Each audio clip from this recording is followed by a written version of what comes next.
Kalian pernah bayangin ondel-ondel kerja bareng Clarabelle Chow dari Disney buat berantas korupsi di kelurahan? Bukan cuma lucu, tapi juga seru, bikin ngakak, sekaligus penuh pesan moral. Tapi gimana ceritanya ondel-ondel bisa jadi detektif dan Clarabelle malah jadi penyapu jalan? Wajah berteriak ketakutan, yuk simak sampai habis karena ada hadiah seru buat yang bisa jawab pertanyaan di akhir video. Assalamualaikum warahmatullahi wabarakatuh. Halo teman-teman semua, kembali lagi di channel kesayangan kalian yang selalu menghadirkan kisah seru, gokil, penuh nilai, dan tentunya bareng ondel-ondel favorit kita. Sebelum kita mulai, jangan lupa ya, klik dulu tombol like, komen, dan subscribe-nya, biar kalian gak ketinggalan video terbaru dari kami yang insya Allah makin seru tiap harinya. Bismillahirrohmanirrohim. Dengan nama Allah yang maha pengasih lagi maha penyayang, kita mulai kisah lucu tapi bermakna hari ini. Segala puji bagi Allah, Tuhan semesta alam, yang senantiasa memberikan kita kesehatan, kebahagiaan, dan semangat untuk terus belajar kebaikan dari hal-hal lucu dan sederhana. Jangan lupa, tulis sholawat terbaik kalian untuk Nabi Muhammad Shallallahu Alaihi Wasallam dan keluarga beliau yang mulia di kolom komentar ya. Shollu ala Nabi, Allahumma sholli ala Sayyidina Muhammad wa ala ali Sayyidina Muhammad. Yuk sama-sama kita perkuat takwa kita kepada Allah, dengan menjaga lisan, niat, dan perbuatan sehari-hari. Bahkan dari cerita lucu pun kita bisa belajar jadi pribadi yang jujur dan amanah. Allah berfirman dalam Quran Surat Al-Baqarah ayat 188. Dan janganlah sebagian kalian memakan harta sebagian yang lain dengan jalan yang batil, dan janganlah kalian menyuap, penguasa, dengan maksud memakan sebagian harta orang lain dengan dosa, padahal kalian mengetahui. Masya Allah, ayat ini cocok banget dengan kisah kita hari ini, tentang pemberantasan korupsi. Teman-teman, tulis juga ya asal kalian dari mana aja di kolom komentar. Kita pengen tahu siapa aja yang udah nonton dari Sabang sampai Merauke. Tonton sampai akhir ya, karena di bagian deskripsi video ini ada pertanyaan kuis seru. Bagi yang jawabnya betul di komentar, insya Allah bakal ada 2 spesial dan hadiah yang diumumkan di akhir video. Malam itu, suasana kampung mendadak sunyi. Biasanya jam segini masih ada suara orang ketawa-ketawa di warung kopi, suara motor lewat, atau anak-anak kecil main petak umpet sambil teriak-teriak nggak jelas. Tapi malam ini beda. Bulan purnama menggantung di langit, dan angin malam berhembus pelan, bikin daun-daun pisang di samping pos ronda bergetar pelan. Seolah-olah mereka juga ikut bisik-bisik tentang sesuatu. Ya, sesuatu yang serius. Sesuatu yang rahasia. Di dalam pos ronda kecil yang catnya mulai mengelupas dan lampunya cuma 1 watt itu, duduk 2 sosok yang sangat mencolok. Yang pertama adalah ondel-ondel Cimug, ondel-ondel khas Betawi yang biasanya joget-joget di acara hajatan atau pawai 17-an. Tapi malam itu dia nggak bawa topeng, nggak pakai kain merah menyala, dan nggak nari. Cimug duduk bersila dengan jaket hitam bertuliskan, anti korupsi, di punggungnya. Sambil sesekali menyeruput teh manis dari gelas kaleng bergambar ayam jago. Di sebelahnya, duduk sahabat barunya yang datang jauh-jauh dari dunia Disney, Clarabelle Chow. Sapi betina tinggi semampai ini, yang biasanya muncul sebagai sahabat Minnie Mouse, kini berubah jadi detektif bayaran. Tapi jangan salah, Clarabelle yang biasanya kalem dan elegan, malam itu tampil beda. Dia pakai jaket kulit, kacamata malam, dan sepatu boot tempur. Di depannya terbuka laptop butut, nyala layarnya menampilkan laporan keuangan fiktif dari kantor kelurahan Kampung Bangka Tengah. Clarabelle menunjuk-nunjuk layar laptop sambil ngomel dengan aksen khas Disney-nya. Cimug, kamu lihat ini nggak? Dana pengadaan kursi taman ditulis 2 kali. Dana lampu jalan hilang dari catatan. Terus, ada anggaran seragam PKK, padahal ketua PKK-nya aja udah pindah ke Malang 3 bulan lalu. Cimug mendongak pelan, ngelirik layar laptopnya, terus melotot. Masya Allah, ini MAH bukan kelalaian, ini MAH kebacut. Wah, bisa gawat ini MAH. Clarabelle mengangguk-angguk cepat. Aku pikir awalnya ini cuma salah hitung, tapi setelah kupelajari, ternyata polanya mirip banget sama kasus di film kartun detektif. Ini pasti ulah tikus berdasi. Begitu Clarabelle menyebut kata tikus berdasi, angin malam tiba-tiba bertiup lebih kencang. Genteng pos ronda berbunyi, krak krak krak. dan seekor kucing kampung yang tadinya tidur di bawah meja langsung kabur sambil menggeram. Cimug spontan megangin pecinya. Clarabelle, jangan sembarangan nyebut nama. Itu nama nggak boleh disebut sembarangan di kampung ini. Warga sini udah sering curiga, tapi nggak ada yang berani buka suara. Soalnya si tikus berdasi itu deket banget sama ketua RW. Clarabelle cemberut, tapi dia tetap semangat. Justru itu, Cimug, kita harus cari bukti, kita harus ungkap kebenaran. Kita berdua, kamu, simbol budaya Betawi, aku, perwakilan kartun Disney, kita duet gokil. Cimug angguk-angguk pelan. Iya juga ya, siapa sangka ondel-ondel dan sapi bisa kerja sama buat nyelamatin kampung dari korupsi. Clarabelle tersenyum sambil mengangkat gelas tehnya. Untuk kebenaran. Cimug ikut angkat gelas, untuk kampung yang bersih. Mereka bersulang, ting. Suara gelas kalengnya kayak bunyi bel sepeda. Setelah itu, mereka buka peta kampung. Clarabelle udah ngeprint denah kantor kelurahan lengkap dengan titik-titik mencurigakan.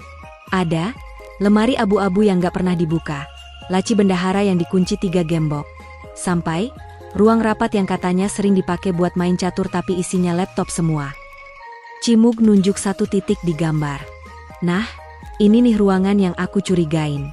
Namanya, ruang serbaguna. Tapi aku lihat kemarin ada petugas masuk keluar bawa amplop coklat gede-gede. Tapi anehnya, nggak pernah ada kegiatan di situ. Nggak pernah ada rapat, nggak pernah ada pengajian, tapi lampunya nyala terus. Clarabelle langsung nyatet. Oke, kita mulai penyelidikan dari situ. Tapi kita butuh rencana. Mereka lalu mulai menyusun strategi. Clarabelle bilang mereka harus nyamar. Tapi bukan nyamar biasa. Mereka akan menyamar jadi petugas kebersihan. Petugas kebersihan? Tanya Cimug sambil garuk-garuk topengnya. Iya, nggak ada yang curiga sama tukang sapu. Kita bisa mondar-mandir di dalam kantor, nguping percakapan, dan cari dokumen sambil pura-pura ngepel. Trust me, aku pernah nonton episode Phineas and Ferb yang mirip banget.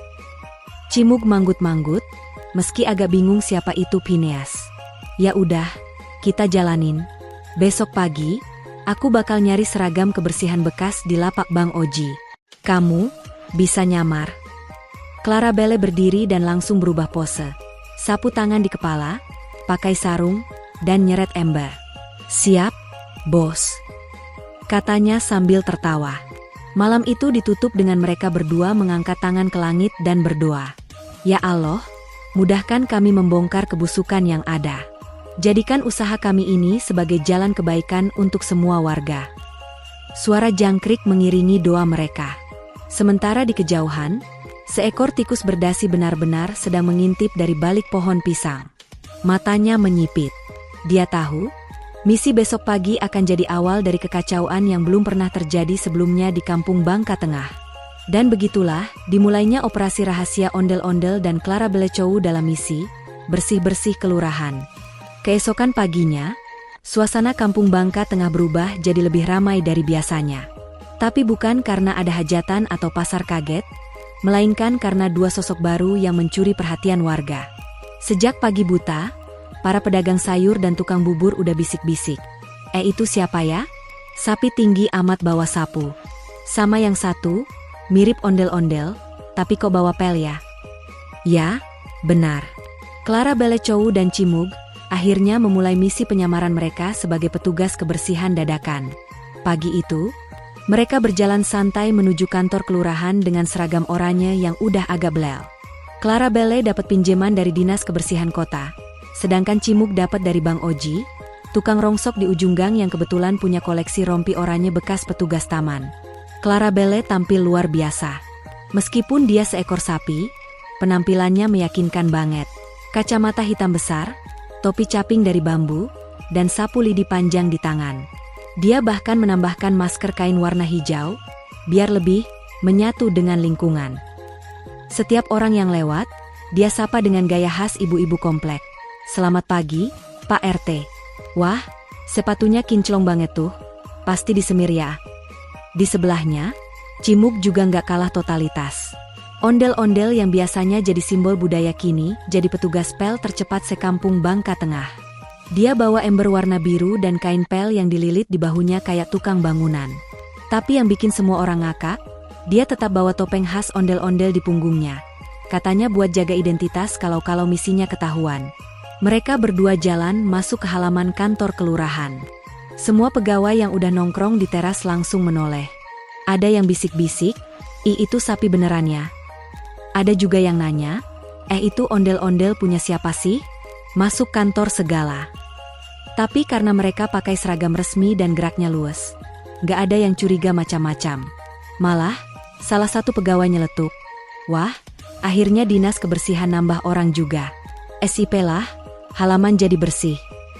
Begitu masuk halaman, mereka langsung berpencar. Clarabelle mulai nyapu di area luar, sambil ngelirik jendela-jendela ruangan dalam. Sapu lidinya bergerak pelan-pelan, seperti detektor gerakan. Setiap orang keluar masuk kantor, dia tandai dalam catatan kecil yang ditulis pakai kode rahasia. Misalnya, "Pak BRK, keluar jam 7.45 bawa map merah." Atau, "Ibu YN, masuk ruang bendahara 2 kali, padahal bilang ke toilet." Cimug lebih fokus di dalam ruangan. Karena alasan, ngepel lantai, dia punya akses bebas ke hampir semua sudut kantor kelurahan. Dia masuk ruang arsip, ruang rapat, bahkan sempat ketuk-ketuk ruang bendahara sambil bilang, "Bu, saya mau ngepel, jangan diinjek dulu ya lantainya." Si bendahara yang udah sepuh cuma senyum. "Oh iya, silakan Mas pel. Tapi pelnya jangan sampai nabrak kabel ya." Cimug cuma cengar-cengir. Padahal diam-diam matanya jeli mengamati meja, laci, dan printer yang menyala terus meski nggak ada yang ngeprint. Di ruang tengah, Clarabelle sengaja nyapu di dekat dispenser, tempat favorit para pegawai nongkrong. Di sana, dia pasang kuping lebar-lebar. Beberapa pembicaraan mulai mencurigakan. Dana kegiatan lomba Agustusan udah cair belum?" "Udah dong, tapi jangan bilang-bilang. Kemarin gue dapet jatah amplop tuh." "Hahaha, yang penting kepala bagian happy dulu, urusan nota MAH gampang belakangan." Clarabelle nyatet semua dengan cepat, sambil sesekali batu kecil biar nggak terlalu mencolok. Tapi justru karena gayanya terlalu kalem, ada satu pegawai curiga dan nanya, Bu, baru ya? Dari bagian mana?" Clarabelle tersenyum manis, "Iya Pak, saya dari cabang Disney maksud saya, cabang kebersihan pusat. Baru ditugasin hari ini, disuruh bantu-bantu di sini, katanya ada banyak PR." Pegawai itu angguk-angguk sambil ngupil, nggak ngerti maksudnya. Sementara itu di sudut lorong belakang, Cimug menemukan sesuatu yang mencurigakan, satu ruangan kecil tanpa nama. Pintu kayunya tertutup rapat dan digembok 2 lapis. Tapi yang bikin aneh, dari dalam terdengar suara, klik-klik-klik, seperti orang mengetik cepat. Cimug langsung tandai ruangan itu di peta mini yang dia bawa di balik rompinya. Dalam hati dia mikir, jangan-jangan ini markas tikus berdasi. Belum sempat dia selidiki lebih jauh, dari ujung lorong muncul maksudnya, seorang pria berkumis tebal dengan wajah mencurigakan. Pria itu bawa map tebal dan jalan cepat sambil nunduk. Tapi yang bikin deg-degan, dia memakai dasi warna abu-abu bergambar keju kecil. Jelas sekali itu sih, tikus berdasi, yang mereka cari-cari. Cimug buru-buru berpura-pura lagi ngepel dan menghadap tembok. Tapi dia pasang kamera kecil di sapu pelnya, hasil modifikasi Clarabelle malam tadi. Kamera itu merekam si tikus berdasi yang masuk ruangan tanpa nama tadi, lalu mengunci pintu dari dalam. "Gotcha," bisik Cimug sambil senyum kecut. "Tinggal tunggu waktu." Clarabelle yang tadi ada di luar, dikasih sinyal lewat walkie-talkie mini. "Tikus masuk kandang." "Ulangi, tikus masuk kandang." Clarabelle jawab, "Salin diterima. Aku akan jaga pintu depan. Kamu lanjut ke plan B." Plan B adalah memancing si tikus berdasi keluar dari persembunyiannya. Caranya, Cimug pura-pura tumpahin air pel di depan pintu rahasia, biar si tikus kesel dan buka pintu. Tapi belum sempat dijalankan, muncul kejutan lain, datanglah ketua RW ke kantor. Ketua RW ini dikenal galak, suaranya besar, tapi doyan disuap. Dia langsung nyamperin meja bendahara dan bilang, "Mana laporan bulan ini? Jangan bilang belum beres." Nanti nggak cair tuh dana kegiatan pemuda. Clarabelle langsung nyadar, wah, ini bisa jadi dalangnya juga. Dengan gerakan cepat, Clarabelle menempelkan alat perekam suara di bawah kursi tamu. Cimuk dari dalam mengaktifkan mode perekaman video. Kini semua percakapan mereka terekam. Tenang aja Pak RW, udah saya bersin semua. Ada tambahan dari proyek renovasi gapura, bisa buat biaya operasional. Hahaha, mantap. Pokoknya gapura jadi alasan, duitnya buat jalan-jalan. Clarabelle hampir melempar sapunya karena gemes. Tapi dia harus nahan. Ini baru langkah awal. Mereka harus punya bukti lengkap, saksi kuat, dan tentu, waktu yang tepat buat gerbek kantor. Setelah beberapa jam menyamar, mereka berdua keluar kantor sambil pamit. Iya Bu, udah bersih ya, besok kami balik lagi. Para pegawai cuma ngangguk dan gak sadar sedikit pun kalau agen pembersih sebenarnya sedang menyelidiki dalam korupsi terbesar Kampung Bangka Tengah. Di jalan pulang, Clarabelle dan Cimuk saling tos tangan. Hari ini sukses. Besok, kita tingkatkan ke level berikutnya. Dan di balik semak-semak, si tikus berdasi tersenyum licik sambil memegang CCTV palsu. Lalu berbisik pelan, kalian pikir bisa jebak aku? Kita lihat besok siapa yang lebih licik. Pagi itu, langit Kampung Bangka Tengah tampak mendung. Angin berhembus pelan, seolah semesta tahu akan terjadi hal besar. Di pojok warung kopi, Pak RT dan beberapa bapak-bapak pensiunan sedang main domino sambil bisik-bisik. Lu denger nggak? Katanya semalam kantor kelurahan ada yang masuk. Masuk maling? Bukan, katanya penyusup. Tapi anehnya, bersih. Malah pelan-pelan kayak tukang pel. Loh? Sementara itu di rumah sebelah musola, Cimuk sedang bersiap-siap.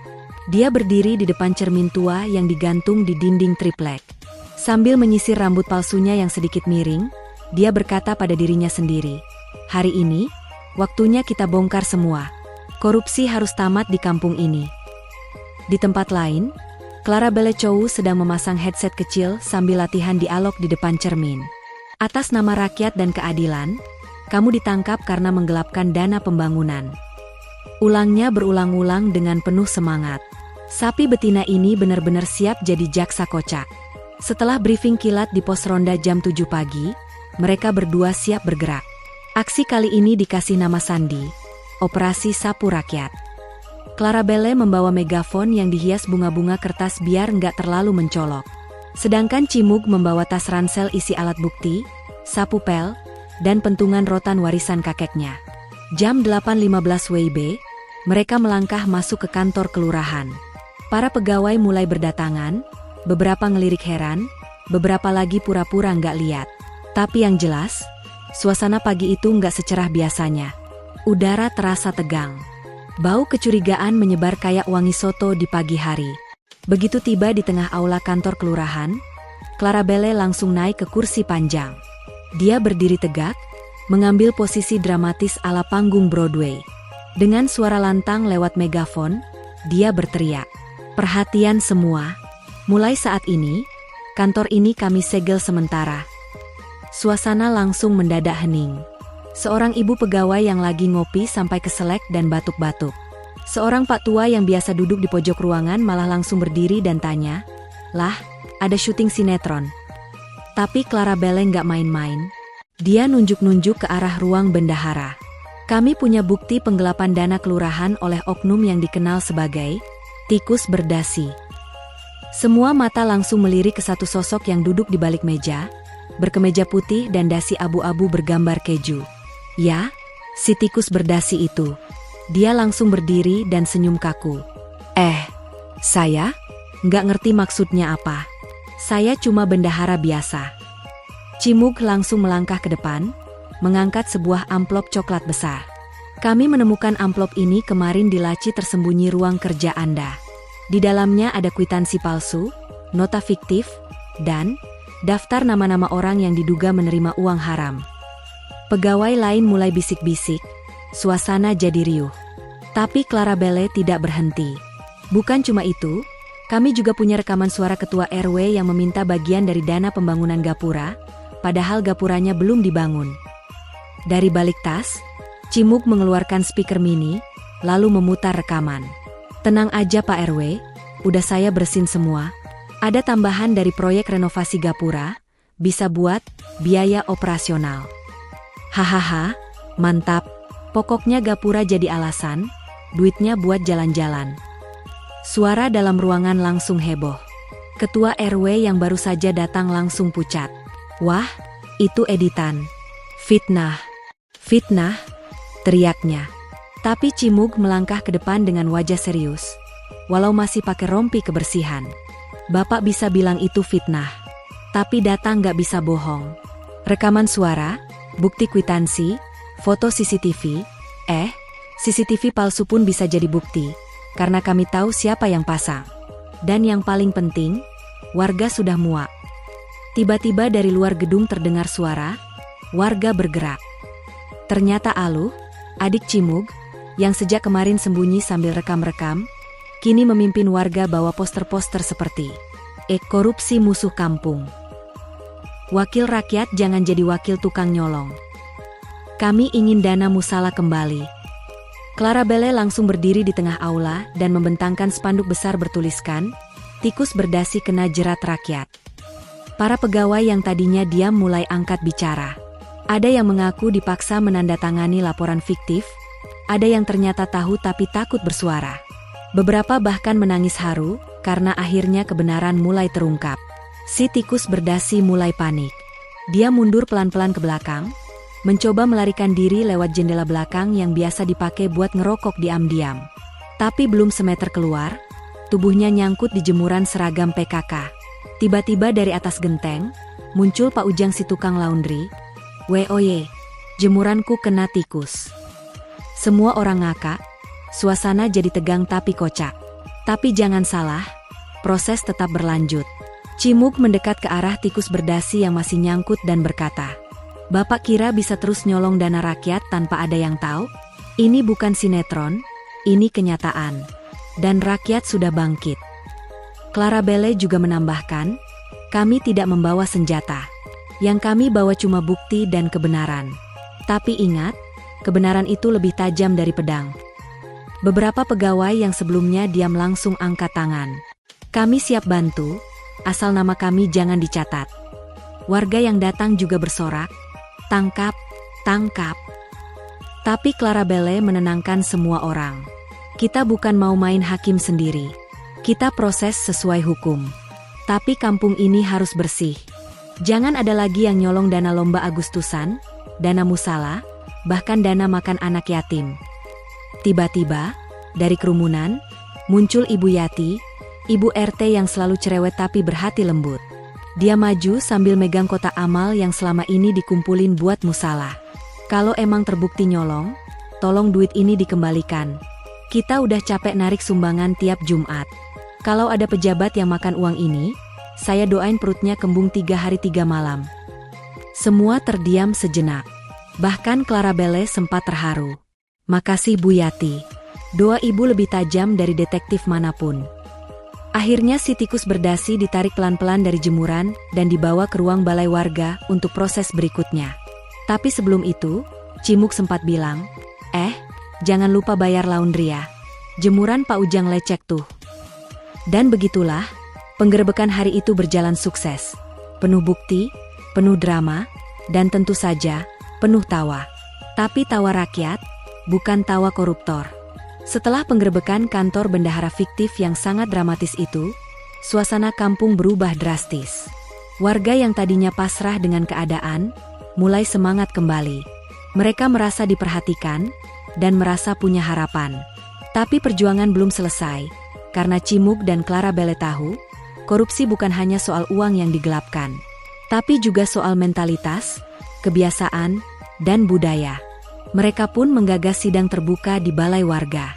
Ide ini muncul waktu Cimug dan Clarabelle duduk di warung nasi uduk, makan bareng, sambil diskusi santai. Clarabelle, kalau kita serahkan aja ke polisi, warga nggak akan tahu seberapa parah kebocorannya, kata Cimug sambil ngunyah kerupuk. Clarabelle mengangguk. Bener, Cimug. Kita bikin sidang rakyat aja, biar semua warga lihat bukti dan prosesnya. Maka disiapkanlah sidang rakyat itu secara meriah dan transparan.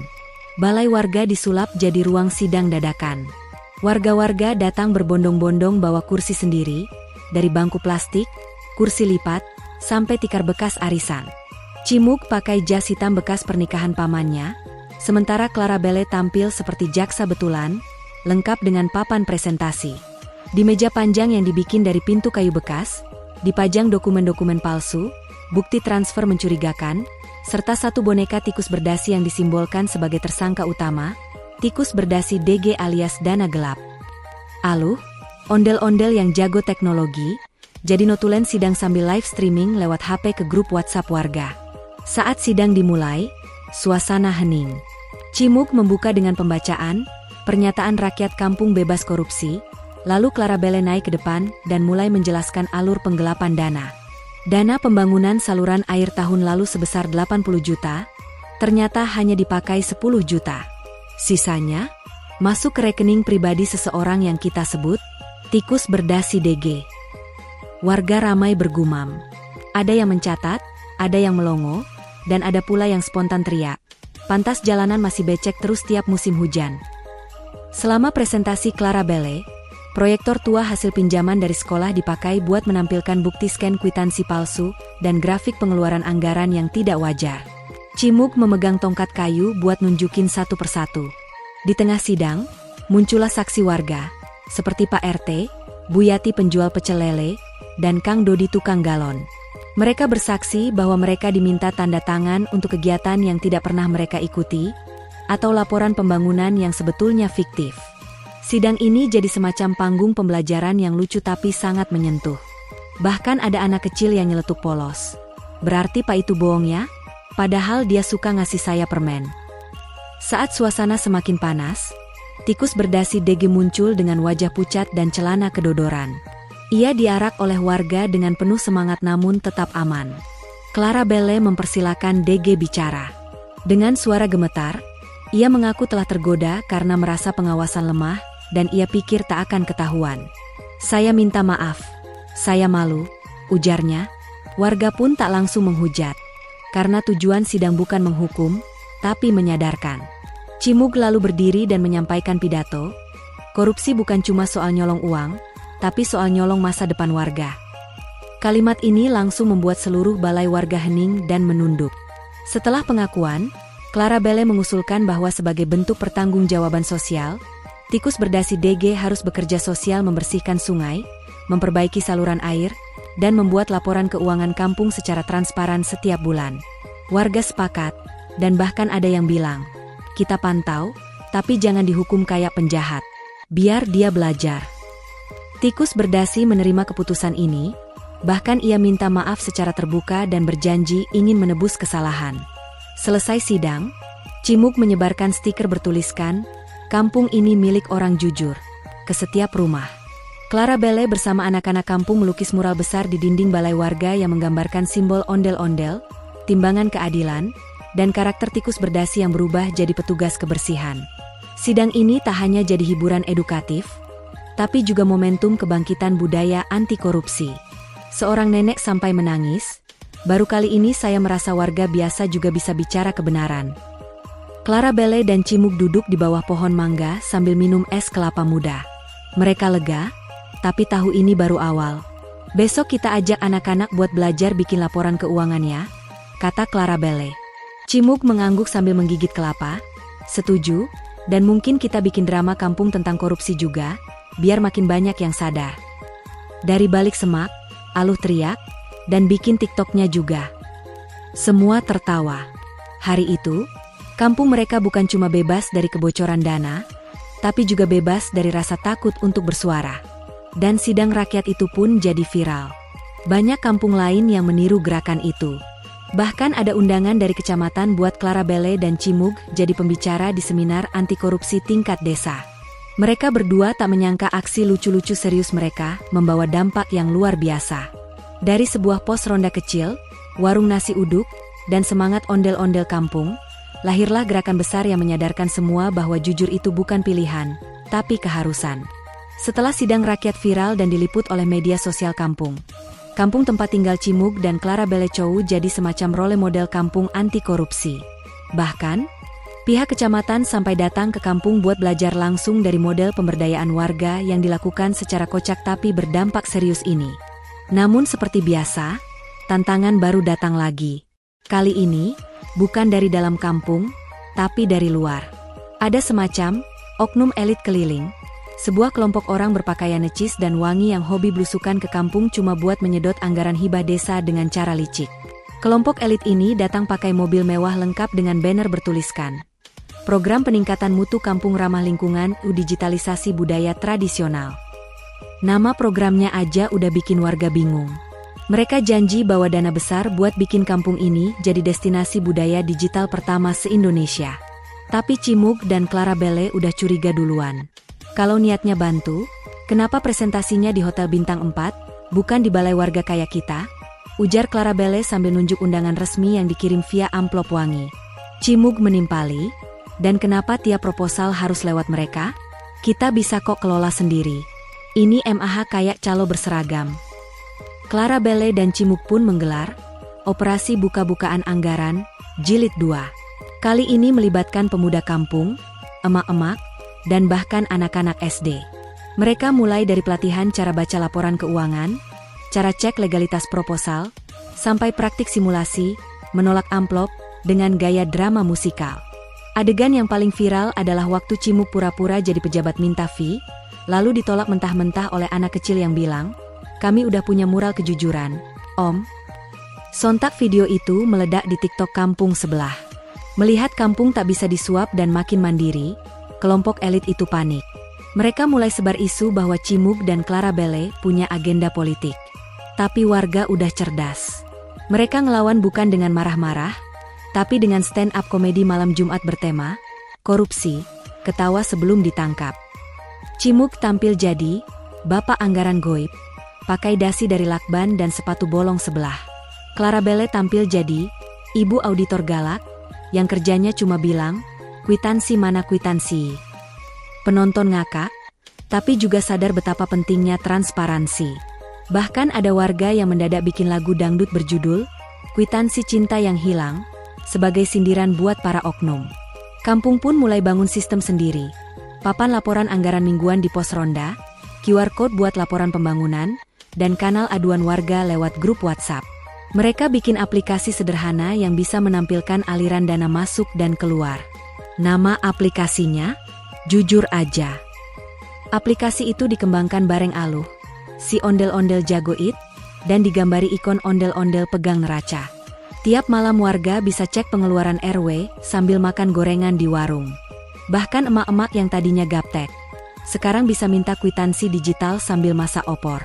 Clarabelle Chow pun diundang sebagai pembicara di talkshow kampung bertema, Ngopi Bareng Kejujuran. Di sana, ia bilang, "Kita nggak butuh pahlawan, kita butuh kebiasaan. Kalau dari kecil anak-anak udah diajari jujur, nanti gede nggak akan korupsi." Semua tepuk tangan. Cimug pun menambahkan, kalau ketawa bisa ngusir stres, berarti jujur bisa ngusir maling. Tepuk tangan makin ramai. Bahkan ada satu anak kecil yang nyeletuk, "Cimug Presiden 2045, dan Clarabelle langsung bilang, "Cimug MAH cocoknya jadi Menteri Ondel-Ondel Nasional." Warga lalu merayakan keberhasilan mereka dengan Festival Jujur-Jujuran Kampung, semacam karnaval budaya yang mengangkat tema kejujuran, tanggung jawab, dan keceriaan. Ada lomba drama pendek, korupsi di warung kopi, parade kostum, tikus berdasi tobat nasional, dan pameran hasil kerajinan yang dikelola koperasi warga. Clarabelle tampil naik becak berhias lampu LED, sementara Cimug berdiri di panggung sambil bagi-bagi stiker, "Jujur itu gagah." Masyarakat dari kampung sebelah pun datang, ikut meramaikan. Beberapa wartawan lokal meliput, bahkan salah satu kanal YouTube nasional tertarik mengangkat kisah kampung ini sebagai contoh literasi anti korupsi yang menyenangkan. Namun puncak dari semua ini adalah ketika seluruh anak-anak kampung naik panggung dan menyanyikan lagu ciptaan sendiri berjudul, "Kami Mau Jujur Selalu." Lagu itu viral, dan diangkat jadi lagu wajib upacara tiap Senin di SD kampung. Isinya sederhana, namun menyentuh. "Kami kecil tapi hebat, kami jujur bukan sebab takut, kami tumbuh dengan harap, kampung kami bukan tempat gelap." Bahkan Clarabelle menangis terharu. Ini lagu lebih keren dari soundtrack film animasi, katanya sambil melambaikan tangan ke anak-anak yang terus menyanyi sambil goyang bareng ondel-ondel. Cimuk dan Clarabelle pun menyadari, perjuangan mereka sudah melampaui sekadar membongkar kasus. Mereka sudah menginspirasi budaya baru, budaya jujur, budaya lucu tapi berdampak. Budaya yang membentuk generasi muda untuk berani berkata benar walau sendirian. Kampung itu tak lagi kampung biasa. Ia sudah jadi simbol. Nah, teman-teman semuanya, begitulah kisah lucu tapi syarat makna tentang ondel-ondel Cimuk dan Clarabelle Chow yang berhasil bongkar kasus korupsi dana kampung, lalu menjadikan kampung itu contoh gerakan anti korupsi nasional.